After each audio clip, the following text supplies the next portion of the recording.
Selon un sondage récent, 89% des Français se sont prononcés en faveur de la légalisation de l'euthanasie. Et pourtant, le projet de loi bioéthique qui se discute en ce moment à l'Assemblée ignore ce sujet.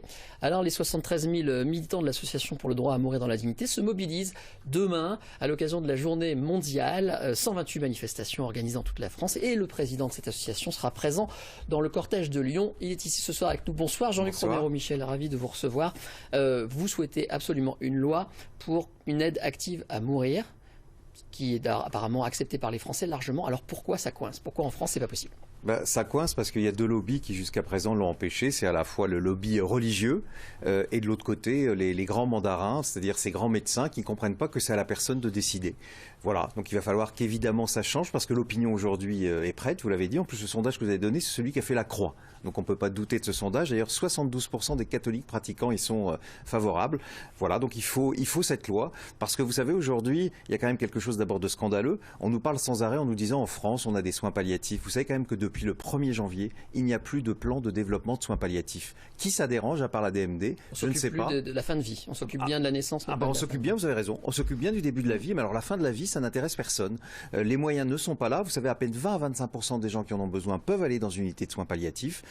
C'est quand même absolument scandaleux. Et on ne peut pas choisir notre fin. On est dans une république laïque. Il faut quand même le rappeler. Une république laïque, on doit avoir la possibilité, si on n'en peut plus de ces souffrances, de partir, c'est-à-dire de choisir le moment et la manière. Et aujourd'hui, on ne le peut toujours pas. Alors, vous manifestez, vous faites une pétition sur votre site avec un hashtag « Nous sommes prêts », c'est ça? Oui. Comment on peut être sûr que, c'est ce que craignent les opposants notamment, qu'il n'y aura pas d'abus, c'est-à-dire qu'on abuse d'une décision d'une manière ou d'une autre? Est-ce qu'il n'y a pas un risque quand même? Vous savez, une loi, ça protège, puisque ça fixe des conditions. Et une loi, ça protège le plus faible, en l'occurrence la personne en fin de vie. Vous savez, les dérives, c'est aujourd'hui. Aujourd'hui, il y a des personnes qui sont aidées, c'est pas moi qui le dis, c'est pas la DMD, c'est l'INED, qui sont aidées sans avoir rien demandé. Quand vous avez une loi, il n'y a pas de dérive. En Belgique, aux Pays-Bas, au Luxembourg, etc., il n'y a pas de dérive. Il y a parfois des gens qui respectent pas la loi. Ça, c'est pas une dérive. Vous savez, en France, il y a des prisons parce qu'il y a des gens qui ne respectent pas la loi. Et donc, une loi, au contraire, ça protège. Et puis, vous savez, une loi comme celle-là, il faut que les gens le comprennent. Ça place la volonté de la personne. Donc, celle qui veut mourir le plus tard possible, elle sera respectée. Elle ne l'est pas aujourd'hui. Et celle qui, par contre, n'en peut plus, eh bien, elle pourra dire à un moment stop. Et vous savez, quand même, dans une république laïque, ça serait quand même un peu temps qu'on ait ce droit, parce que je rappelle que quasiment tous les pays qui nous entourent, aujourd'hui, vont avoir des lois qui légalisent l'euthanasie. Alors, vous vous battez avec acharnement depuis longtemps, on le sait, sur ce sujet, et vous avez notamment soutenu dans notre région un combat, celui de Jean Merci, on s'en souvient,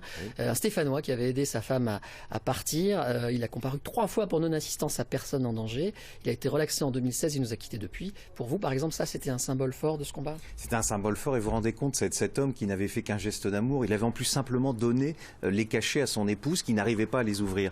Il a passé des années en procédure, les dernières années de sa vie. Est-ce que pour ce geste d'amour, c'était normal de traîner ce vieil homme devant les tribunaux? Et pour finir, il a été en plus acquitté. Donc vous voyez en plus que cette justice est quelque part cruelle, parce que elle vous fait subir pendant des années son joug, et puis au final, vous êtes quand même acquitté.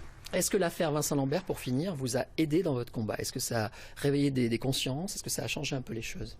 En tout cas, les gens se sont rendus compte qu'il valait mieux écrire des directives anticipées. Donc beaucoup, depuis, en écrivent parce qu'ils n'ont pas envie que la famille se déchire de cette manière-là. Et ça a montré. Puis voilà, bien sûr. Ouais. Et puis ça a montré d'une manière claire que la loi Leonetti ne fonctionnait pas parce qu'elle n'avait pas prévu ce cas-là, qui est tout simple. Vous savez, dans la loi, il faut simplement prévoir que si vous n'avez pas de directive anticipée, si vous n'avez pas de personne de confiance, qui décide? En premier, ça doit être l'épouse, le conjoint, et après les enfants, etc. Tout ça en cascade. Eh bien, la loi, évidemment, ne l'a pas prévu. On affiche votre site internet, admd.net. On rappelle que demain, vous manifestez, je l'ai dit, à Lyon, mais pas seulement, 128 manifestations dans toute la France. Grande manifestation demain à 17h aussi. Et merci d'être venu nous en parler avec autant de ferveur. Est-ce que vous connaissez le Mahjong? Je sais que vous